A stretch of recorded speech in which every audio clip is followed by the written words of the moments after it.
This example here shows monoprotic acids. What are monoprotic acids? These are acids that have the ability to donate one hydrogen atom to water.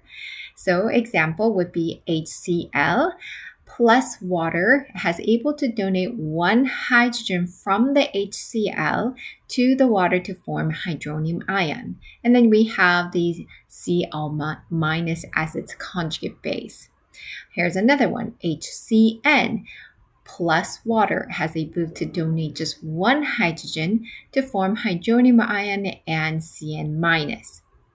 Now, these are monoprotic acids, but there are other protic acids that have the ability to donate more than one hydrogen atom as an acid.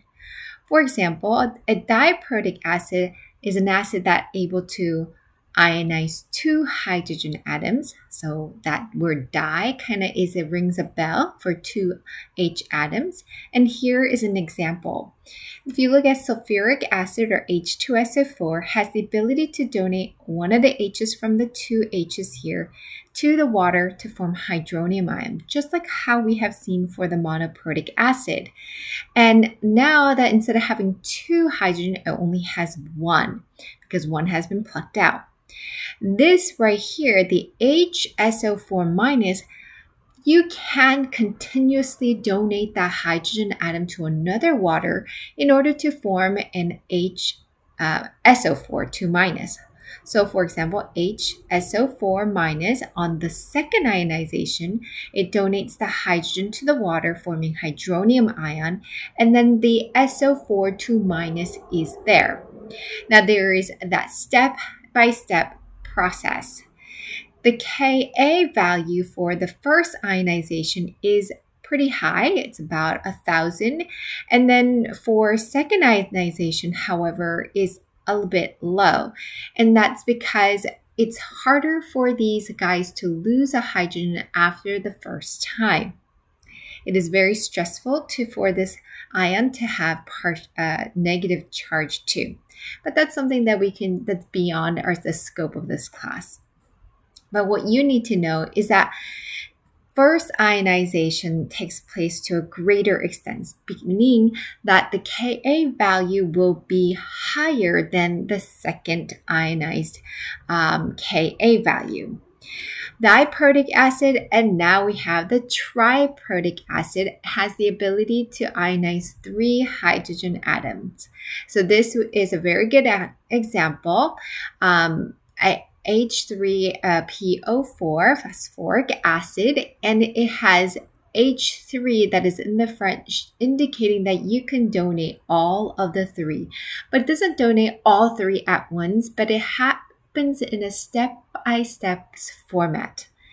So let's look at the Ka value for all of these. So the Ka1, representing the first ionization, has 7.5 times 10 to the negative 3. Then the second one is 6.2 times 10 to the negative 8 and 4.2 times 10 to the negative 3. So you can see that the Ka value quite diminishes as more and more ionization occurs. Note, just because a compound has more than one hydrogen atom, it doesn't mean they're polyprotic. These are all, like the diprotic and the triprotic falls under polyprotic, but look at this one, CH3COOH. Well, this is actually a monoprotic molecule. Why? Because this H3 does not get plucked out. It's only this one H right here. The one at the end on this right side is the only one that has the ability to have the acidic properties. So you have to kind of think about if truly this is a mono, di, or triprotic acid. One of the ways in which you can know that this is a mono, tri, or a mono ditri is by looking at the table that was in the reference sheet. So let me show you what I mean by that. So in your reference sheet, you should have something like this, right? If you have a reference sheet, something like this, then you can see that there are multiple K values. If it has only one K value, even though you have the hydrogen 3, you know that for sure that particular Ka only has and it has only one that's monoprotic. Whereas this one, arsenic, H3ASO4, this one has 3K value, meaning that all of the hydrogen will be utilized. So let me go back. So that's kind of like how you know that the polyprotic is polyprotic acid by looking at that Ka values and how many of them there are. Let's do a learning check based on what we have learned so far. So here is carbonated water contains dissolved carbon dioxide. One of my favorite drinks, carbonated water. The solution is acidic because carbon dioxide reacts with water to form carbonic acid, or H2CO3. What are hydronium ion, HCO3 minus, and carbonate in a saturated solution of CO2 with initial concentration of H2CO3. So initial concentration being 0.033 molarity. So it's kind of a handful that you have to process here. So we're going to take step by step on what it's asking for, and we'll solve.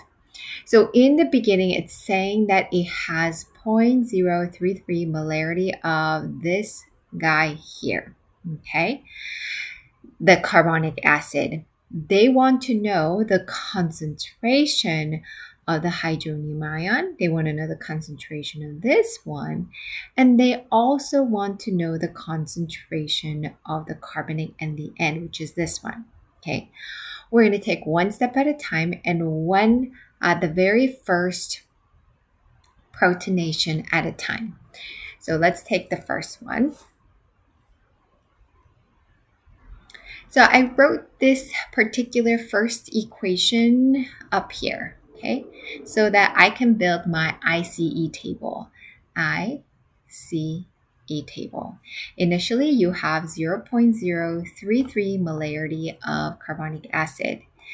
You don't have any of these guys because it's in the very beginning. We don't include water.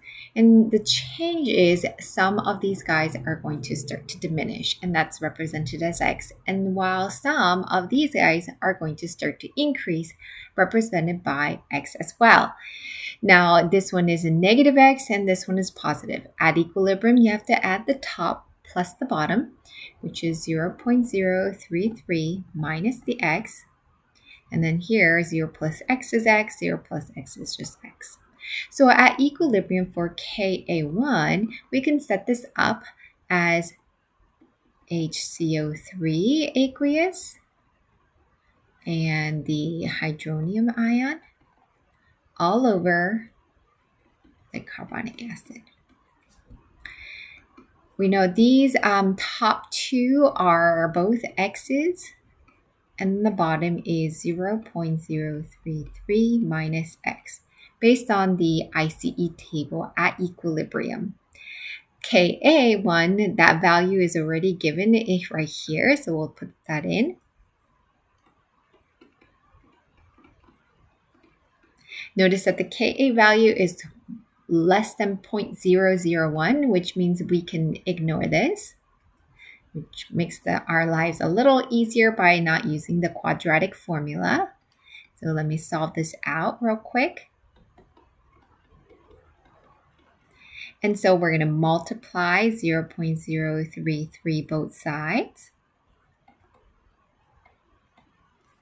And then that's going to cancel these guys out.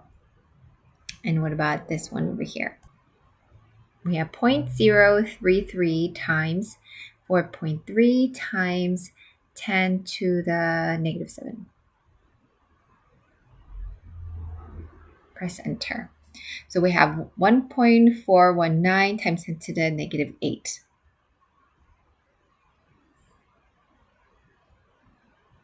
Or 1.419 9 times 10 to the negative 8 represents x squared. And we're going to square root that to solve for just for x. Square root, and then second answer, which includes all that under the square root. And I get approximately 1.2 times 10 to the negative 4. So what is X? Well, X represents the concentration of hydronium ion and the bicarbonate, HCO3 minus. So this concentration of H3O plus and the concentration of CO3 minus is 1.2 times 10 to the negative 4 molarity. Molarity, or moles over liter, and that's we knock down the concentration for these two. What about carbonate? Okay, now we're going to look at the second equation. Okay, so the second this row right here. Well, let's go ahead and divide this up so I can fill that in here. So Ka2 is equal to, based on that equation, is the CO3 2 to the second power, or I'm sorry, not to the second, 2 charge, and then H3O plus, and then all over HCO3 minus. We actually know all of the values except for the CO3 2 minus. Okay, so we'll go ahead and set this up, and then I'm going to go ahead and first just plug in the values for now. 4.7 times 10 to the negative 11. We don't know this because that's what we're looking for, but we do know H3O plus, and that's written down here. 1.2 times 10 to the negative 4. I know it's kind of hard to squeeze in, so I'm going to write it small, 1.2 times 10 to the negative 4. Hope you can see that. And then on the bottom is the same thing because it's the same concentration, 1.2 times 10 to the negative 4. Now, because top and the bottom are the same, you're going to just cancel them out. And so you're really, the concentration of carbonate is the Ka value, CO3 2 minus, and we got to put a molarity since it's concentration. So there's my other answer. So we actually found out all of the concentration, and we knocked down the last one right here.